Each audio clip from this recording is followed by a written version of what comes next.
ശ്രീ രാജേഷ് കുമാർ, ഇവിടെ ഇപ്പോൾ നോക്കൂ, ഈ എന്തായാലും സർക്കാർ ഒരു പക്ഷേ ഇത് മെസ്സി എവിടെ എത്തിക്കുക എന്ന ഉത്തമമായിട്ടുള്ള ആഗ്രഹത്തിന്റെ പുറത്ത് ചെയ്തതാണ്. അതിൽ ഈ സ്പോൺസറെ ഏൽപ്പിച്ചു. ഇപ്പോൾ വരുന്നില്ല എന്നുള്ള കാര്യം തീരുമാനമായിരിക്കുന്നു. അവർക്ക് തന്നെ അത് സ്ഥിരീകരിക്കേണ്ടി വന്നിരിക്കുന്നു.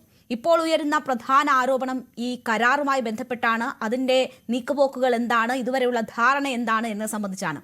സർക്കാരിന് ഒന്നും ഒളിക്കാനില്ലെങ്കിൽ എന്തുകൊണ്ടാണ് ഇത് വ്യക്തമാക്കാത്തത്? കരാറിനെ സംബന്ധിച്ച് ചോദിക്കുന്ന മാധ്യമങ്ങളെടുത്ത് മുന്നിൽ ഒന്നും ഇല്ലാണ്ട് പെട്ടെന്ന് ചെയ്യുന്നുണ്ടല്ലോ, പണി ചെയ്യുന്നുണ്ടല്ലോ, ആത്മാർത്ഥമായി അവർ ശ്രമിക്കുകയല്ലേ എന്ന് മാത്രം പറഞ്ഞ് മിനിസ്റ്റർ ഒഴിവാകുന്നത് എന്തുകൊണ്ടാണ് GCDA പ്രതികരിക്കാത്തത്? എന്തുകൊണ്ടാണ് ഇതുമായി ബന്ധപ്പെട്ട് ഒരു പ്രതിനിധി പോലും ഒരു ചാനൽ ചർച്ചയിൽ വന്ന് സംസാരിക്കാൻ തയ്യാറാകാത്തത്? ഭരണപക്ഷത്തെ MLA-ക്ക് തന്നെ ഇതിൽ എന്തൊക്കെയോ ഉണ്ട് എന്ന തരത്തിൽ ഇങ്ങനെയല്ല കാര്യങ്ങൾ നടക്കേണ്ടത്, ഞങ്ങളൊന്നും അറിഞ്ഞില്ല എന്ന് പറയേണ്ടി വരുന്നത് എന്തുകൊണ്ടാണ്?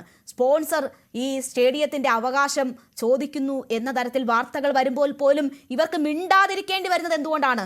ഒന്നും മറക്കാനില്ലെങ്കിൽ ഇപ്പോൾ ഒരു വിശദീകരണം കൊടുത്ത് അവസാനിപ്പിക്കാവുന്നതല്ലേ ഉള്ളൂ കാര്യങ്ങൾ. ഹരിയാണ ഒരു 2-3 ആഴ്ച മുമ്പ് നടന്ന ഒരു സംഭവം ഞാൻ പറയാം. അതായത് ഇതിന്റെ സുരക്ഷാ കാര്യങ്ങൾ വിലയിരുത്തുന്നതിനായിട്ട് മുഖ്യമന്ത്രിയുടെ അധ്യക്ഷതയിൽ ഒരു യോഗം ചേരുകയാണ് എന്ന് പറഞ്ഞുകൊണ്ട് ഒരു യോഗം തിരുവനന്തപുരത്ത് ചേരുകയുണ്ടായി. മുഖ്യമന്ത്രി അതിൽ പങ്കെടുത്തു എന്നുള്ളതിന് വ്യക്തതയില്ല.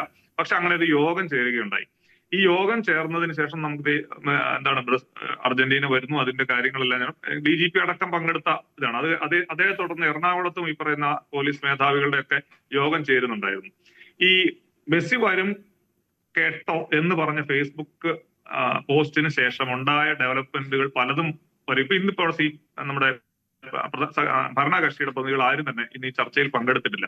ഞാൻ മനസ്സിലാക്കുന്നത് കായിക വകുപ്പ് ഇത് സർക്കാർ, പ്രത്യേകിച്ച് ഭരണകക്ഷിയായ CPM ഈ വിഷയത്തിൽ ഒരു ബാക്ക് ഫുട്ടിലാണ് എന്നുള്ളതാണ് ഞാൻ മനസ്സിലാക്കുന്നത്. അതായത് ഇതുമായി ബന്ധപ്പെട്ട് ഇനി മുന്നോട്ട് പോകുന്നതിൽ, പ്രത്യേകിച്ച് മാർച്ചിൽ മത്സരം ഇനിയിപ്പോ ഇൻ കേസ് നടന്നാൽ പോലും അതുമായിട്ട് മുന്നോട്ട് പോകണ്ട എന്നുള്ള ഒരു തീരുമാനത്തിലാണെന്നാണ് ഞാൻ മനസ്സിലാക്കുന്നത്. അപ്പൊ സർക്കാർ വൃത്തങ്ങളിൽ നിന്ന് നമ്മുടെ സോഴ്സ് വെച്ച് മനസ്സിലാക്കുന്നത് അത്തരത്തിൽ ഇതുമായി മുന്നോട്ട് പോകണ്ട എന്നൊരു തീരുമാനം അവർ എടുത്തിട്ടുണ്ടെന്ന് തോന്നുന്നു.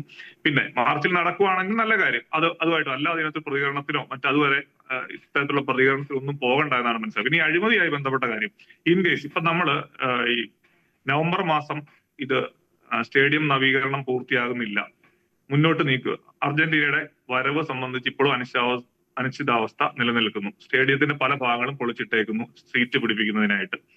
ഇൻ കേസ് അർജന്റീന വരുന്നില്ല എന്നൊരു ക്ലിയർ കട്ട് ആയിട്ട്, മാർച്ചിലും വരാൻ സാധിക്കില്ല എന്നുള്ളൊരു ക്ലിയർ കട്ട് ആയിട്ടൊരു മറുപടി കൂടി വന്നു കഴിഞ്ഞാൽ ഈ പണം മുഴുവൻ ചെലവഴിച്ചത്, അത് കരാറില്ല എന്ന് നമ്മൾ മാധ്യമ റിപ്പോർട്ടുകൾ പലതും സൂചിപ്പിക്കുന്നു.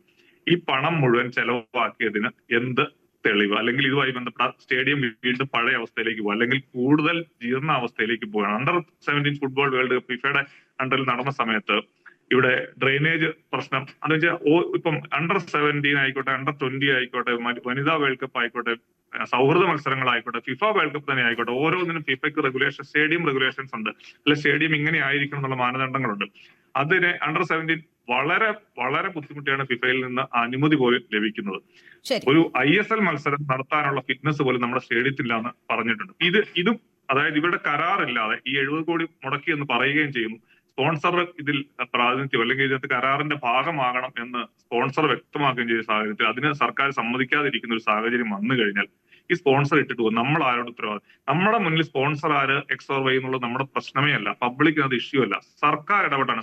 കേരളത്തിന്റെ കായിക മന്ത്രിയാണ് പൊതുസമൂഹത്തിന് മുമ്പിൽ വന്ന് പറഞ്ഞത് മെസ്സി വരാൻ പോവുകയാണ്, മെസ്സിയും അർജന്റീന ടീമും കേരളത്തിലേക്ക് വരാൻ പോവുകയാണ്, ഇവിടെ വന്ന് കുട്ടികളോടൊപ്പം ഫുട്ബോൾ കളിക്കും, ഇവിടെ വന്ന് പ്രധാനപ്പെട്ട ആൾക്കാരുമായിട്ട് സംവദിക്കും, ഇതൊക്കെ പറഞ്ഞ് കേരളത്തിന്റെ കായിക മന്ത്രിയാണ്. സ്പോൺസർ എന്ത് പറഞ്ഞാലും അത് നമ്മളെ സംബന്ധിച്ച് നമുക്ക് വിഷയമാകേണ്ട കാര്യം പോലുമല്ല. അതിൽ സർക്കാർ വ്യക്തത വരുത്തേണ്ടത് ആവശ്യമാണ്. പബ്ലിക് മണി ഇതിനകത്ത് ഇൻവോൾവ് ആയിട്ടുണ്ടെങ്കിൽ സ്പെയിനിൽ പോയത് ഒഴിച്ചാൽ ബാക്കി എന്തൊക്കെ ഇടപെടൽ സർക്കാരിന്റെ ഭാഗത്തു നിന്നും ഉണ്ടായി? അതിന് ചെലവാക്കിയ 13 ലക്ഷം ഉൾപ്പെടെ ഇതുമായി ബന്ധപ്പെട്ടുള്ള ചെലവുകൾ വെള്ളത്തിൽ വരച്ച വരയാകുമോ? ഈ സ്റ്റേഡിയം നവീകരണവുമായി ബന്ധപ്പെട്ടുള്ള കരാർ എന്താണ് വ്യവസ്ഥ? അതിന് ചിലവാക്കിയ പണം എങ്ങനെയാണ് അവർ വസൂലാക്കാൻ പോകുന്നത്? സ്റ്റേഡിയത്തിന്റെ മേലുള്ള അവരുടെ അവകാശ പ്രഖ്യാപനത്തെ സർക്കാർ എങ്ങനെ നേരിടാൻ പോകുന്നു? നിരവധി ചോദ്യങ്ങളുണ്ട്. ഇതിന് ഉത്തരം വേണം. ഓരോ മനുഷ്യനും അതറിയാനുള്ള അവകാശമുണ്ട്. ഒളിച്ചോടുകയല്ല, ചോദ്യങ്ങൾക്ക് മറുപടി പറയുകയാണ് സർക്കാർ ചെയ്യേണ്ടത്. ഒരു പ്രതിനിധി